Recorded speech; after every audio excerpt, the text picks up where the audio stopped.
अभय और सोनिया की emotional love story. ये सैड स्टोरी इन हिंदी अभय नाम के एक लड़के की है जो एक लड़की के प्यार के चक्कर में क्या क्या नहीं किया, फिर भी उसकी स्टोरी इनकम्प्लीट रह गई। आइए अब आपको अभय की लव स्टोरी से रूबरू करवाते हैं। 12वीं क्लास का छात्र होता है। इस उम्र में उसे क्या पता कि प्यार का क्या सिला होता है। वो एक लड़की को मन ही मन चाहने लगा था और इस बात का एहसास उसे धीरे धीरे होने लगा था। समय बीतता रहा और अभय अब कॉलेज में आ गया था।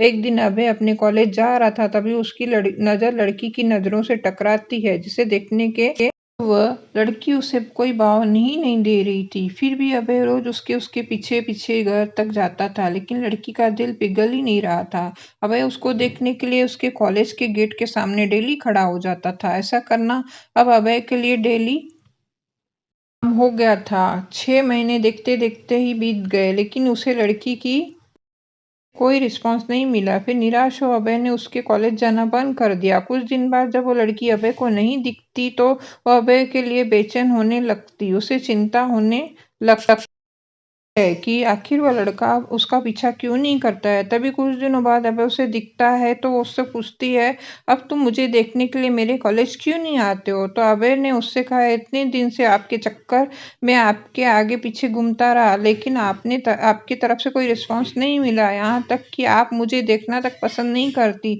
तभी से तुम्हारे कॉलेज आना भी छोड़ दिया। लड़की ने उससे कहा कि मैं इतने दिनों से तुम्हारी परीक्षा ले रही थी। मैं ये देखना चाहती थी कि तुम मुझे कितने दिनों तक फॉलो करते हो। वैसे अब मैं आपसे प्यार करने लगी हूँ। ने उस लड़की से कहा कि जब तुम मुझसे इतना ही प्यार करती हो तो अपना नाम भी बता दो। तो लड़की ने अपना नाम सोनिया बताया। उसके बाद अभय ने भी अपना नाम उसे बता दिया। अभय ने सिचुएशन का फायदा उठाते हुए सोनिया को उसी समय प्रपोज कर दिया और सोनिया उसके प्रपोजल में को एक्सेप्ट करती है।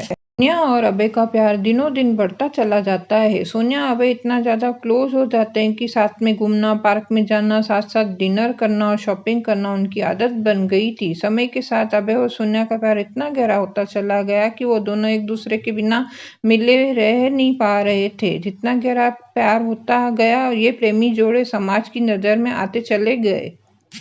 धीरे इनका प्यार इतना ज्यादा हाईलाइट हो गया कि बात लड़की के घर तक पहुंच गई, परंतु उसके घर वालों को उनका प्यार मंजूर नहीं था। उस लड़की के घर वालों ने उसका कॉलेज जाना बंद करवा दिया और सोनिया का सेल फोन भी छीन लिया।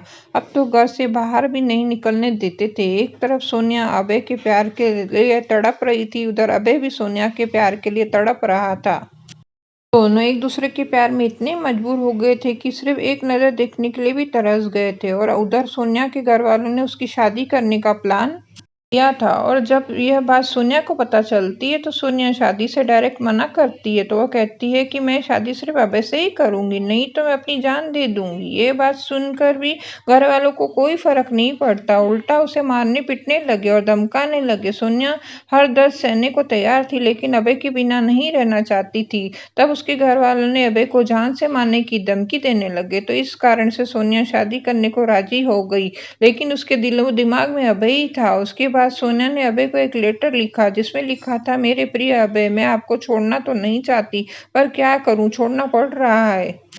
पहले किसी से प्यार नहीं किए थे और पहली बार आपसे प्यार किया हुआ था। मैं आज से नहीं, बहुत दिन से चाहती थी। कॉलेज तो एक बहाना था, मैं तो सिर्फ आपको देखने के लिए आती थी। मैं आपको धोखा नहीं दे रही हूँ, मेरी मजबूरी है। की जिंदगी का सवाल है। मैं और मेरे घर वालों ने मेरी शादी तय कर दी है। मैं शादी तो नहीं करना चाहती थी, लेकिन मेरी मजबूरी है क्योंकि मुझे आपकी जिंदगी बचानी है और आपको मारने की धमकी दे रहे थे, इसलिए मुझे मजबूरी में शादी करनी पड़ेगी। प्लीज आप मुझे माफ कर दीजिएगा, आपकी मजबूर सोनिया। अभय भी सोनिया के लिए एक लेटर लिखता है, मेरी प्रिय सोनिया, तुम्हें कल भी बेइंतहा प्यार करता था, आज भी तुम्हें बेइंतहा प्यार करता हूँ। मैं तुम्हारे प्यार के लिए कुछ भी कर जाऊंगा। अगर आप नहीं तो यह जिंदगी किस काम की होगी। हम दोनों एक साथ जीने मरने की कस्में खाई थी, तुम ऐसे ही मेरा साथ छोड़कर चली जाओगी। तुमने एक बार भी सोचा नहीं, मेरे सिवा मेरी जिंदगी में कोई भी नहीं है। सोनिया, मैं तुम्हें कभी भी नहीं भूल पाऊंगा। जब तक मेरी सांसें चलेगी तुम्हारा नाम से ही चलेगी। वो जिंदगी मुझे नहीं चाहिए, जिंदगी में तुम ना हो। सोनिया, जब से तुम बिछड़े हैं तब से मैं तुमसे मिलने की बहुत कोशिश बहुत बार कर रहा हूँ। मेरे घर वालों ने मुझे मिलने नहीं दिया। सोनिया, मुझे लगता है कि मेरी ज़िंदगी में खुशी लिखी ही नहीं है। मेरी ज़िंदगी में तो सिर्फ आंसू ही आंसू लिखे हैं। अगर तुम मुझे नहीं मिली तो मुझे ये ज़िंदगी भी नहीं चाहिए, और तुम्हारी खुशी जिसमें हो उसमें मेरी भी खुशी है। यह मेरा आखिरी लेटर है। उसका लेटर रो रो कर पढ़ रही थी, और उसी दिन उसकी शादी भी थी। सोनिया को अभय से जुदाई बर्दाश्त नहीं हुई, इसलिए सोनिया ने शादी से पहले ही जहर खा लिया, जिसके कारण उसकी मौत हो जाती है, और यह सूचना अभय तक पहुंच जाती है। उसकी मौत का सदमा बर्दाश्त नहीं कर पाता, जिसके कारण वो भी अपनी जान दे देता है। सच्चे प्यार का अधूरा अंत हो जाता है। ऐसे में प्यार करते हो तो जान देने से बेहतर है निभाना सीखो। दोस्तों, अगर आप एक दूसरे से बेइंतहा प्यार करते हो तो उसे निभाना सीखो। जान देना समझदारी नहीं है। परिस्थितियां कई बार हमारे सोच के विपरीत होती है। इसका मतलब ये नहीं कि जान दे दें। संघर्ष करो, सफलता जरूर मिलेगी। बाकी दो नाबालिग प्रेमी को कानून में भी एक दूसरे के लिए मदद की गुंजाइश होती है।